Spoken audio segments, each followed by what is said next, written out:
এখনো জ্বলছে। তোমাকে এসে থেকেই দেখছি ঘটিতে আঙুল ডুবিয়ে বসে আছো। কি হয়েছেটা কি? আর বলবেন না মহারাজ, আমার গিন্নি চলে যাওয়ার পর থেকে তো হাত পুড়িয়ে খাই। আজকে সত্যি সত্যি রান্না করতে গিয়ে হাত পুড়ে গেছে, তাই তো? হ্যাঁ মহারাজ, আপনি একদম ঠিক ধরেছেন। বেশ, বুঝলাম, কিন্তু এখনো গোপাল এলো না। মহারাজ, আপনার জন্য একটা পত্র এসেছে। কই কই দেখি।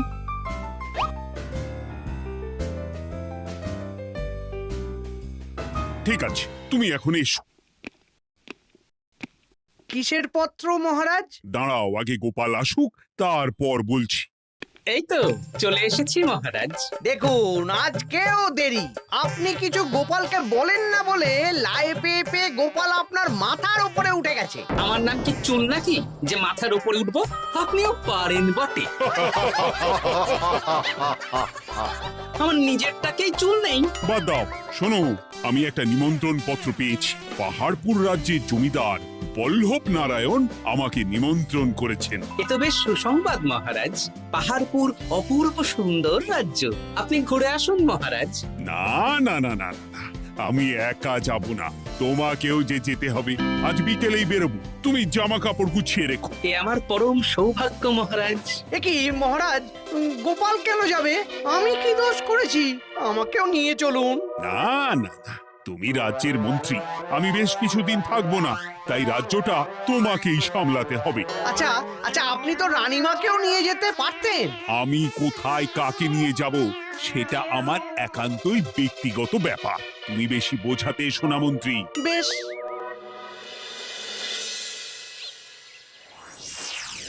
গোপাল গোপাল আর গোপাল, এই গোপালের জন্যে আমাদের কপালটাই মন্দ থেকে গেল। মন্দ না, বলুন বন্ধ থেকে গেল। সব সুযোগ ওই গোপাল পাবে, আর আমাদের বেলা ছাই। আজকেও গোপাল রাজসভায় দেরি করে এলো, তবুও বেটাকে মহারাজ কিছু বললেন না। বলবে কি? উল্টে মহারাজই তো গোপালকে ঘুরতে নিয়ে যাচ্ছেন। পাহাড়পুরে গিয়ে ভালো মন্দ আহার করবে গোপাল, আর আমি রাজ্য পাহারা দেব। ঘেন্না ধরে গেল এই জীবনে। গোপাল যতদিন আছে ততদিন কিন্তু আমরা ওই ফুলে ফেপে উঠতে পারবো না। গোপালের যেন 7 খুন মাপ। আমরা তো বানের জলে ভেসে এসেছি। আপনি তো গোপালকে তাড়ানোর অনেক চেষ্টা করেছেন, কিন্তু কিছুতেই কিছু হয়নি। হবে কি করে? গোপালের একে ওই ক্ষুরোধার বুদ্ধি, তারপর মহারাজের উপর অগাধ বিশ্বাস, দুটো মিলেমিশে এক হয়ে গেছে। মাঝে মাঝে তো মনে হয় বেটাকে মেরেই ফেলি। আমার দু চক্ষের বিষ।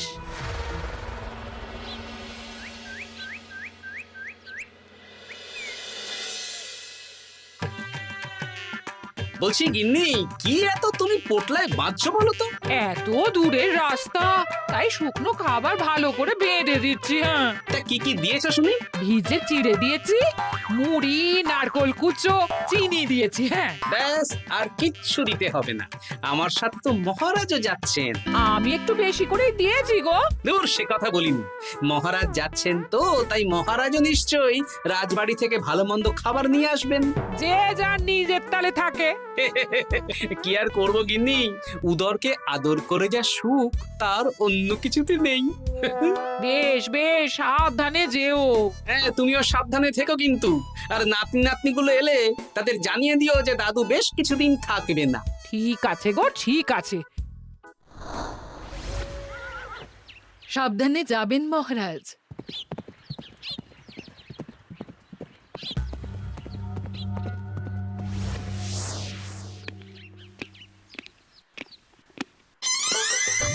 তুমি হুটহাট করে কোথায় চলে যাও বলো তো? আমি বিকেলে তোমার জন্য মুচমুচে বেগুনি ভেজেছি। সে ঠিক আছে, কিন্তু তোমাকে এখন রান্নাঘরে থাকলে হবে না গিন্নি। ও মা, রাতের খাবার কে করবে শুনি? আমি তো এখন একটু একটু রান্না শিখে গেছি। এখন তোমাকে অন্য কাজ করতে হবে। কি কাজ? শোনো, বুঝতে পেরেছো তো? একদম জলের মতো পরিষ্কার বুঝে গেছি। তাহলে আর দেরি না করে যাও।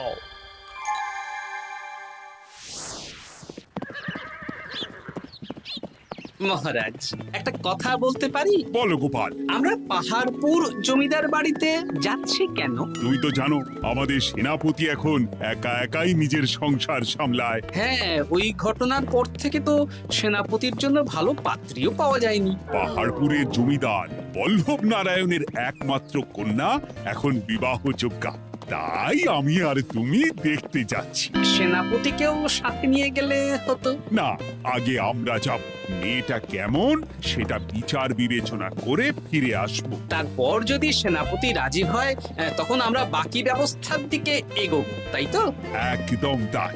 আর তোমার চেয়ে ভালো মানুষ চেনার ক্ষমতা আমার জানা আর কেউ নেই, সেই জন্যই তো তোমাকে নিয়ে এলাম। এ আমার পরম সৌভাগ্য মহারাজ।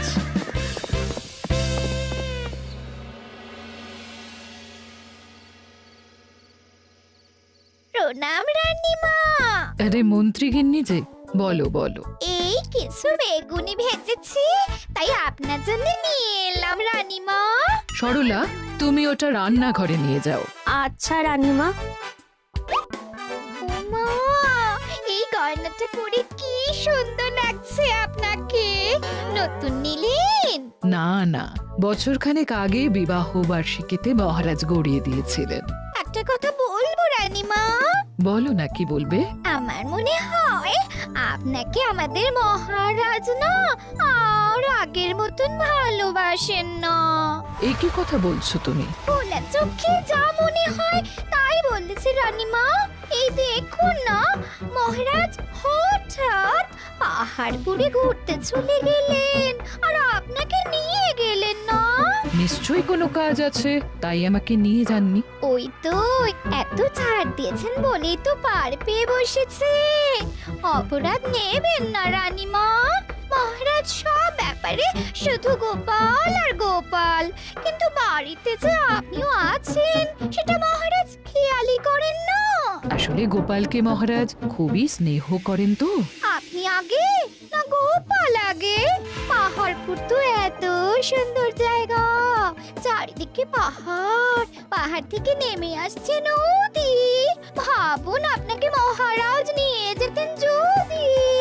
সত্যি তো, আমাকে তো মহারাজ নিয়ে গেলেন না। নিয়ে যাবেই বা কেন? আপনাকে তো আর মহারাজ আগের মতো ভালোই বাসেন না। সব ধ্যান জ্ঞান এখন শুধু গোপাল। হ্যাঁ সত্যি তো, আমি তো এটা ভেবেও দেখিনি কখনো। গোপালই আপনার কপাল পুড়িয়েছে। আসছে রানীমা।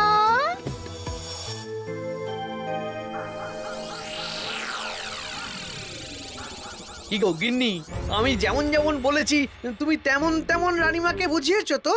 হ্যাঁ হ্যাঁ, আমি একেবারে এমন ভাবে কানে পুষ্পমন্ত ঢেলেছি, রানীমার কান মাথা সব সব ভরে গেছে। এবার শুধু মাঝে মাঝে ইন্ধন জুগিয়ে যেতে হবে, বুঝলে? তারপরে তোমার পথের কাঁটা ফাঁকা হয়ে যাবে। আর একবার গোপাল সরে গেলেই আর কোনো চিন্তা নেই।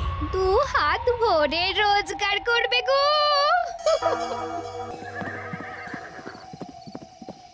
কি কেমন লাগছে যাত্রা? বেশ ভালোই মহারাজ।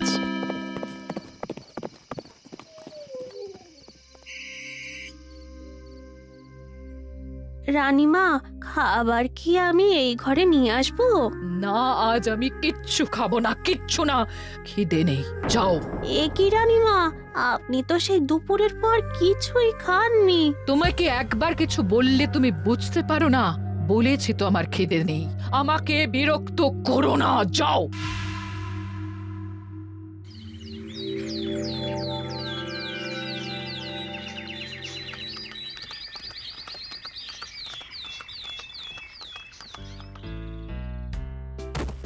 আসুন মহারাজ কৃষ্ণচন্দ্র, আসুন আসুন আসুন। কি সুন্দর জায়গায় পাহাড়পুর, মনে হচ্ছে বেশ কিছুদিন থেকে যাই। তা থেকে যান না। এখন যে কাজে এসেছি সেটা আগে করে নি, তারপর যদি সব ঠিকঠাক তখন তো আবার আসতে হবে। তাও ঠিক। এই বিমলা মা, এদিকে আয়। এই নিন কমলা লেবুর শরবত। বেশ সুন্দরী দেখতে মহারাজ। নিজের মেয়ে বলে বলছি না, বিমলা সব কাজ নিজের হাতে করে। বাড়িতে পাঁচটা দাস দাসী আছে, তাদের কাজই করতে দেয় না। বাহ বাহ বাহ, ভালোই তো। আপনার মেয়েকে তো বেশ লক্ষ্মীমন্ত দেখতে। ও অনেক ছোটবেলায় মাকে হারিয়েছে, কিন্তু নিজের ইচ্ছে পড়াশুনো রান্না বান্না সব শিখেছে। যেমন হাতের রান্না তেমনই মাথায় বুদ্ধি। রান্না তো খেলেই বুঝতে পারবো। হ্যাঁ, আজ দুপুরে সব রান্না তো নিজের হাতেই করছে। আমি ওকে কিছু প্রশ্ন করতে চাই। দাঁড়িয়ে আছো কেন মা? বসো। মহারাজ, আপনার অনুমতি নিয়ে আমি বিমলাকে কিছু প্রশ্ন করতে চাই। করো না। আচ্ছা বিমলা, তোমার বয়স কত? আসছে শ্রাবণে আমি 19 বছরে পড়বো। আচ্ছা, শ্রাবণ মাসে জন্ম, বর্ষাকালে। বেশ বেশ। আচ্ছা বলো তো, মেঘের ডাকে জল ছেড়ে ডাঙায় উঠে পড়ে, মানুষ তাকে হাতে পেলে নিয়ে যায় ঘরে, এটা কি? কই মাছ। বাহ বাহ। এবার বলো তো, এমন কোন জিনিস যেটা একান্তই তোমার কিন্তু অন্যেরা বেশি ব্যবহার করে? আমার নাম। বাহ বাহ বাহ বাহ বাহ, খুব সুন্দর খুব সুন্দর। আপনার মেয়ের মাথায় বুদ্ধি আছে। আচ্ছা আচ্ছা, আরেকটা প্রশ্ন করব। বলো তো, একটা অঙ্ক পরীক্ষায় তোমার বাবা 100-তে 90 পেয়েছে, তুমি 100-তে 100 পেয়েছো, আর আমি 100-তে 95 পেয়েছি। তাহলে কে বেশি বুদ্ধিমান? আপনি বেশি বুদ্ধিমান। এমা, এটা তুই কি বললি রে? তুই তো 100-তে 100 পেয়েছিস, তাহলে তুই বেশি বুদ্ধিমান হবি না? না না, আমি হলে তো বুদ্ধিমতী হব। দারুণ দারুণ। জমিদার মশাই, আপনার মেয়ে সত্যি বুদ্ধিমান, না মানে বুদ্ধিমতী।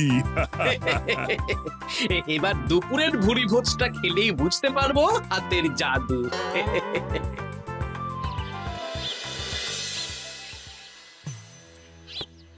রানীমা, বেলা হয়ে গেছে, এভাবে না খেয়ে থাকবেন না, আপনার শরীর খারাপ করবে। তোমাদের মহারাজ আসুক, তারপরে খাবো।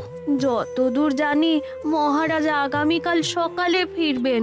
বেশ, আমাকে একটু শরবত করে এনে দাও, আর কিছু খাবো না। আচ্ছা রানীমা।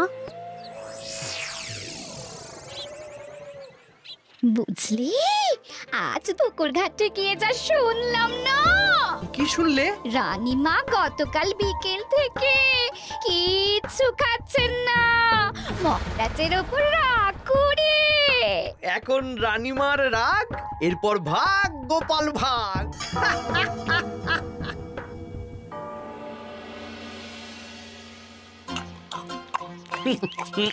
সত্যি বিমলা, তোমার হাতের রান্নার কোনো তুলনা নেই মা।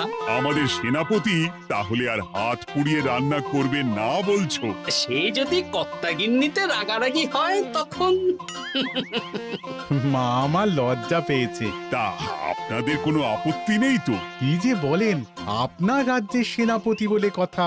বলছি, বিমলাকে তো আমাদের সেনাপতি দেখলো না, তাহলে? বিমলার একটা তৈলচিত্র আছে, আমি আপনাকে বরং সেটা দেব, আপনি ওনাকে গিয়ে দেখাবেন। সেই ভালো হবে, আমাদের খুব পছন্দ হয়েছে। তাহলে সেনাপতি রাজি হলে আমরা বিবাহের তারিখ চিঠিতে জানিয়ে দেব। আচ্ছা মহারাজ।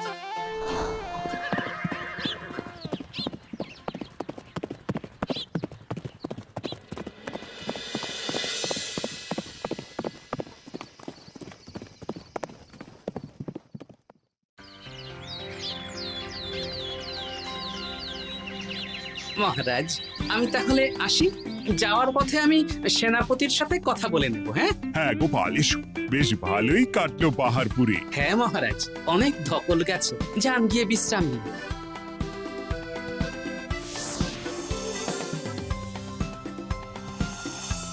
কি সেনাপতি, পছন্দ তো? হ্যাঁ, খুব পছন্দ হয়েছে গোপাল। তোমার চোখ তো দেখছি একেবারে জহুরির চোখ।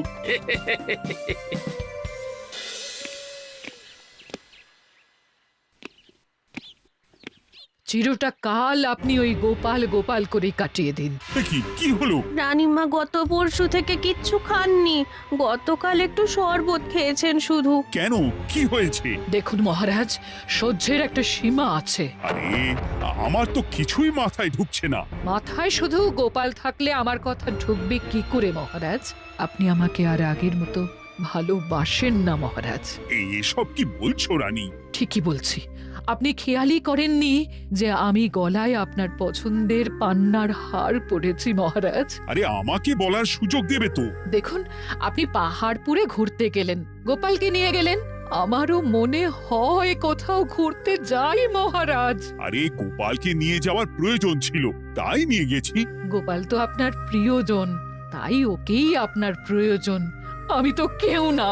দেখো, গোপাল আমার সব বিপদে আপদে পাশে থাকে, তাই ওকে ভরসা করি। সেটা তো তুমি খুব ভালো করে জানো। আজকের পরে হয় গোপাল থাকবে, না হলে আমি থাকবো। না না না, এ হতে পারে না। গোপালকে আমি সরাতে পারবো না, আর কাউকে সরানোর জন্য কোনো কারণ তো চাই। আর কারণ যদি আমি দিয়ে দিই? কি কারণ? আপনি গোপালকে বলবেন আমার সাথে আপনার ঝগড়া হয়েছে। বেশ, তাতে কি? আপনি গোপালকে বলবেন ও যেন আমাকে বলে আপনার কাছে ক্ষমা চাওয়ার জন্য, আর আমি ক্ষমা চাইবো না। ব্যাস, আপনি এই সামান্য কাজটা গোপালকে করতে না পারার জন্য ওকে তাড়িয়ে দেবেন। ওকে মাত্র 7 দিন সময় দেবেন। ব্যাস। ঠিক আছে, আমি এক্ষুনি গোপালকে ডেকে পাঠাচ্ছি। দেখো গোপাল, এখন যদি রানী আমার কাছে ক্ষমা না চায়, তাহলে কিন্তু আমি বাধ্য হব তোমাকে রাজসভা থেকে তাড়িয়ে দিতে। আচ্ছা মহারাজ, বুঝেছি। রানীমা আপনার কাছে ক্ষমা চাইবেন, কিন্তু তার জন্যে আপনাকে আমার কথা মতো কিছু কাজ করতে হবে মহারাজ। কি কাজ বলো? বুঝেছেন? হ্যাঁ। না গোপাল, আমি মহারাজের কাছে ক্ষমা চাইতে পারবো না। দেখুন রানীমা, আমার মনে হয় আপনার ক্ষমা চাওয়াই উচিত। পুরুষ মানুষের মন বলে কথা, যদি বেশি দিন আপনি মহারাজের সাথে এরকম তিক্ত সম্পর্ক রাখেন, তাহলে কিন্তু মহারাজের মন অন্যদিকেও চলে যেতে পারে। এমনিতেও কি গোপাল? কিছু না রানীমা, শুধু এটুকু জেনে রাখুন, রাজবাড়ির মাঠে বাঁশ বাঁধা হবে। মানে কেন?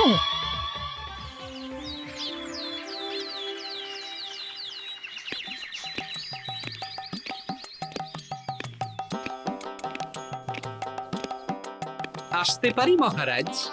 হ্যাঁ, এসো এসো। বলছি, আমি তাহলে জমিদার বাড়িতে বিবাহের দিনক্ষণ ওই চিঠি লিখে জানিয়ে দিচ্ছি। হ্যাঁ, জানিয়ে দাও গোপাল।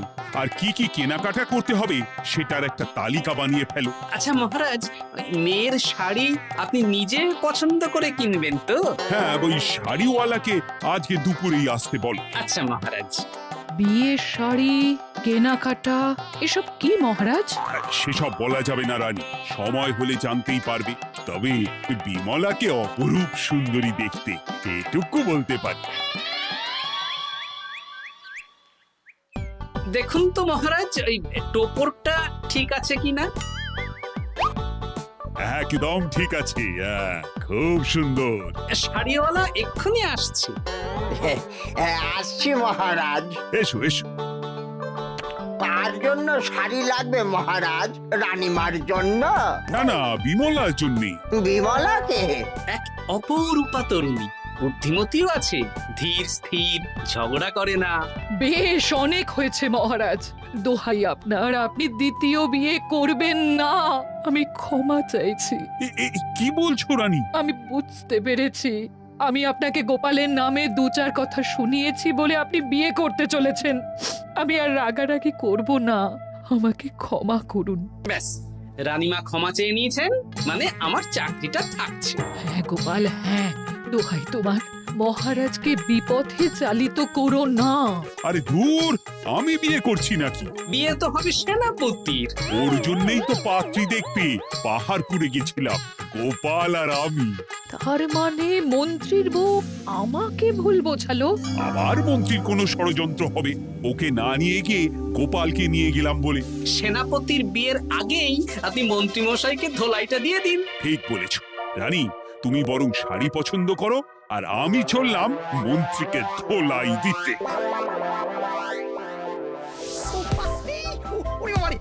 তুমি এত নীচ, তোমার গিন্নিকে দিয়ে রানীর কানে বিষ ঢালা? ভুল হয়ে গেছে, ক্ষমা করে দিন।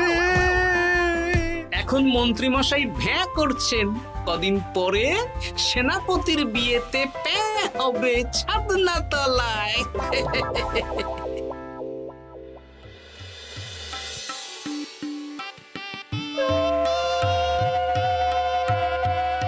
এবার মালা বদল হবে। এবার বুঝবে মালার কি জ্বালা। কি বললে? হ্যাঁ?